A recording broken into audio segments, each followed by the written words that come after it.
Good afternoon. I am Janet Bailey, and this is Amy Benzi's QL Week 7 report.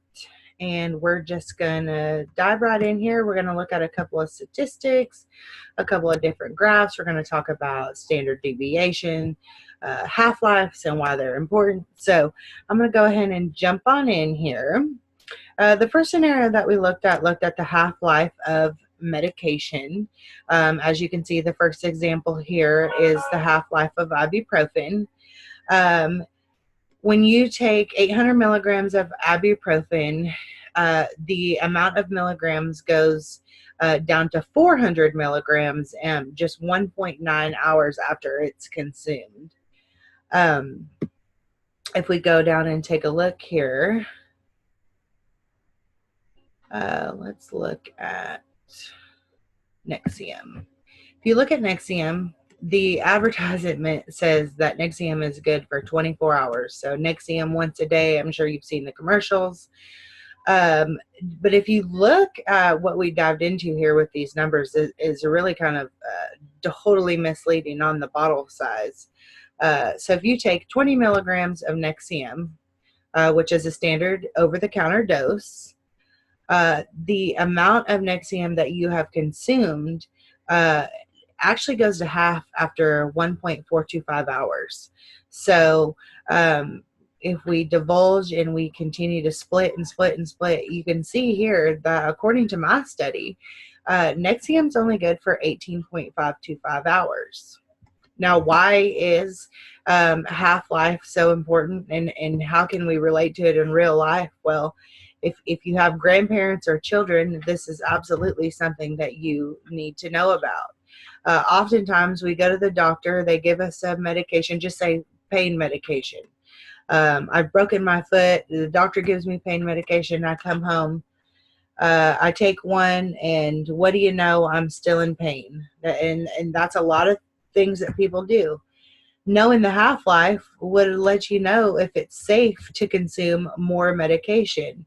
If you have a young child, knowing when it's safe to adequately administer the next dose. So half-life of medication should be on a magnet on your fridge, especially if you're taking care of the elderly or the young.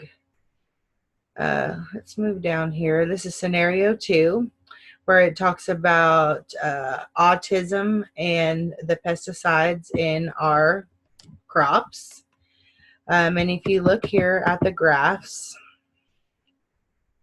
you can see how as the number of additives increases, let me go ahead and increase this here. As the number of additive increases, so does the number of autism cases. Imagine that. You can't say it's a cause because they don't have any direct connection between the crops and autism. So they use this fancy word of correlation instead. To me, it's a crock of bulldonk. It's not a correlation. It is absolutely fact. This part of the presentation really made me open my eyes. I mean, we are huge fresh produce consumers in my household, and you know, it's just really astonishing what these people are getting away with putting this stuff in their body.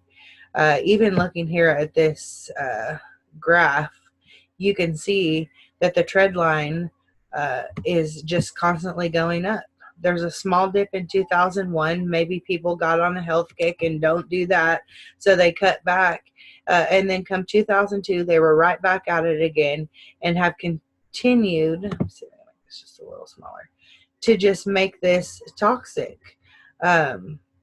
People that really need to pay attention to this are those wanting to conceive a child. The mothers who are pregnant and the mothers who are wanting to become pregnant. If there's a direct correlation between the diet and the stuff that people are putting on our crops with children with autism, then maybe there's other huge correlations like heart defects in newborns, and all kinds of other genetic disorders that we're seeing an increase of. So this was a really interesting case study to follow. All right, now we skip down into number 3, and we are looking at fatalities. And one thing that I want to emphasize on here is this. So this right here is a Venn diagram, and what the Venn diagram is it is a diagram that allows multiple subjects to be in the same category. So if you look over here, we have substances found in people involved in car accidents in British Columbia. Out of all subjects tested, 59.9% were clean of any substances involving the accidents. Now, this is a little bit more shocking. Of the test subjects, 106 of them, 9.7% of all test subjects had alcohol in their system. If you continue on and see, 18% had, or 18 people, 1.6%, not only had alcohol, but they had cannabis.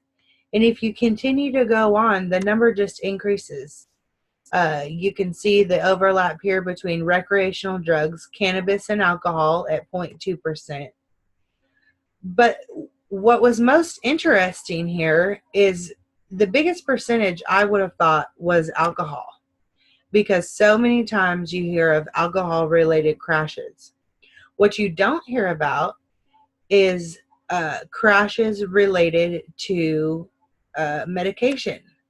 19.9% of the subjects tested in this study had some type of medication in their system. The Venn diagram is a great representation to show clearly and easily kind of where everything lays out.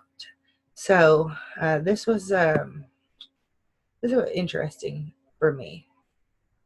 Now, as we continue down, we're looking at the standard deviation and bell-shaped curve of these same studies.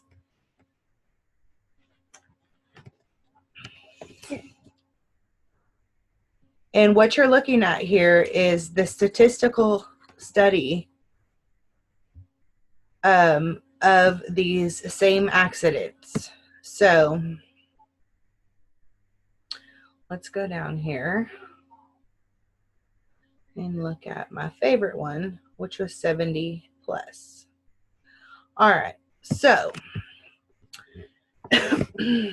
what a standard deviation is the spread of two numbers. So the less the spread, the more varied the less varied the numbers are. The higher the number, the less varied the numbers are. So if you look at 70 plus, this was where our information was totally all over the place. If you just look at this graph here, you can clearly see where the scatter plot just takes you up and down the graph. It's not very cohesive compared to looking at our 25 to 69-year-old. The test studies here are a lot more cohesive and less all over the place. So comparing the two, the plot box and whisker chart, as you can see, is very fat. And the reason for that is because the information is more misconstrued. If the information changed and it was more similar, such as the 25 to 69, you'll see that this is a lot more narrow and a lot more slender, again, because the information is a lot more not as varied on the 25 to 69-year-old. So here we also looked at the mean, which is the average at let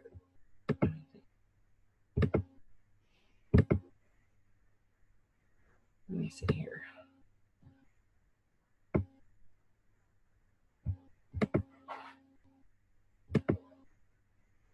was trying to show you here our equations, but that's okay.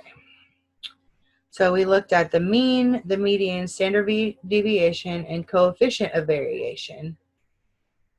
And the coefficient of variation is kind of a reflection of the standard deviation. The more the information skews, the less, or the higher the number of the coefficient variation is going to be. As we come down here into this, we're looking here at U.S. wealth. This, to me, was the most astonishing part of this whole assignment. If you look at it, 1% of the American population owns 35.4% of the wealth. You can see here on the bar graphs why the information cannot be distributed evenly, and why on the graph there is such a big change. Down here, when you start over here at the upper 6% and you continue to go down, it looks a little bit more evenly distributed until you get to here and you have a huge spike. That would probably make one ugly bell-shaped curve. It probably wouldn't make a bell-shaped curve at all, honestly. Well, we're talking about evenly distributed. This study shows the blood alcohol reactions to the number of drinks this test studies have. As you can see, everything as far as this number of drinks and the test subject is all exactly the same, which is why there is such a uniformity in the graph.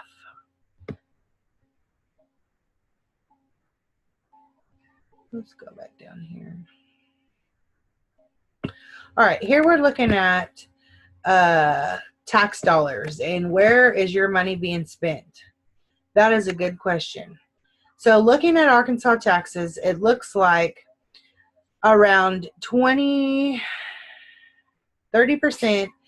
of our tax money is spent on education, whether that be K through 12 or higher education. What's interesting about this is this 35%. 35% other means 35% unexplained to me. So 35% of our tax dollars, we don't know where they're going to. I'm sure there's another outlook where we could go in depth, but from a bit, from just an at a glance perspective, that 35% adds up to more than education and public assistance combined.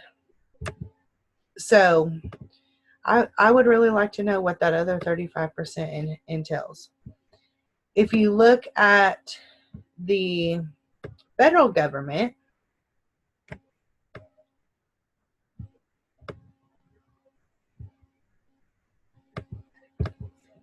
so you can see it here.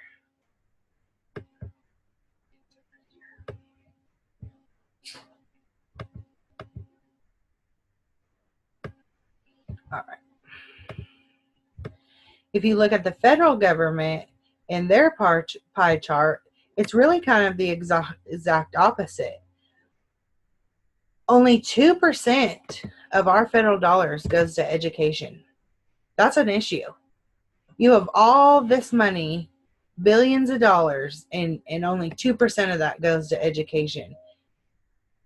I will never understand it. I will never understand it.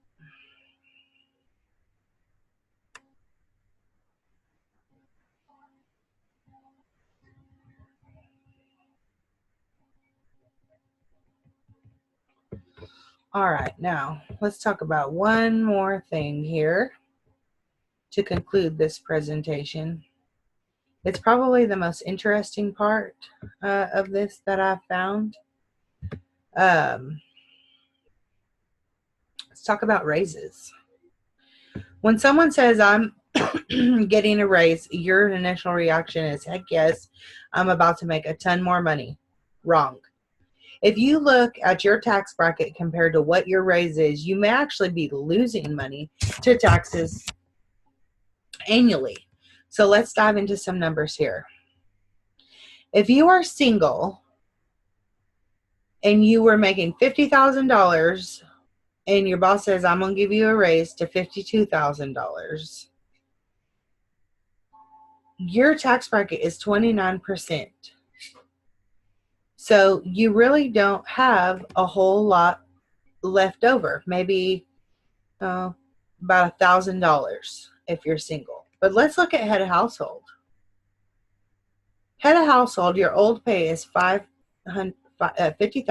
You go to $52,000, which, by the way, if you're head of household, that means you carry dependents, whether you carry a spouse, children, somebody with a disability. Head of household is exactly that. You are the carer of the household. So you made a raise to $52,000. Look at the jump in your taxes. 10% increase in taxes. So you went from making $39,000 annually on a $50,000 salary to $31,000 annually on a $52,000 salary. You're losing almost $8,000 a year by taking the raise of $52,000. Very, very interesting. Here you can kind of see the same thing here on these bar graphs and show kind of how it reflects a little bit more clearly. So this is my Excel 2 report. I hope you enjoyed today's presentation, and I look forward to another one. Thanks.